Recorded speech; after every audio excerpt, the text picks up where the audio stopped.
Abakaliki did not come from Igbo land.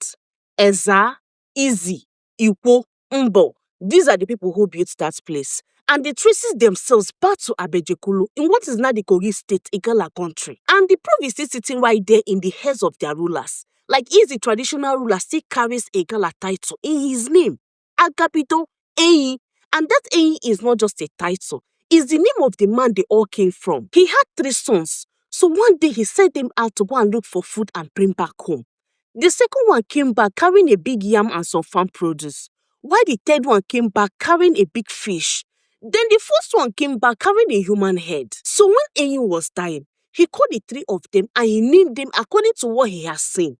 Then the first one he called Ezza and blessed him for war and for business. Then the second one he called Izzi and blessed him for land and for a harvest that would not finish.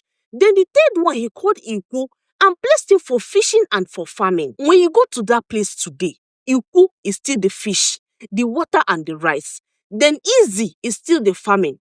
Then Ezza is the one that is spreading the farthest. Abakaliki is not even ancient. It came from Abakaliki, an old Izzi settlement. The British made it the headquarters of Ogoja province, and it only became the state capital in 1996. And the state's name Ebonyi is named after a river, the Ebonyi River, just like Anambra and Imo State. But most people do not know whose water it is. So that state is younger than most people's grandmother.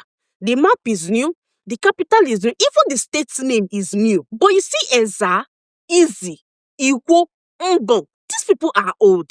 And they have been working on that land long before anyone drew a line around it. And this is the difference between a state and a people. And that is why I hold on to what is ours. Because government will keep naming things and drawing lines. And none of it touches who your father was. And it's also the same reason I've gathered over 1,000 of our Igbo names with the meaning and how to say them. If you want to hold on to a piece of what is yours, then the link is in the bio.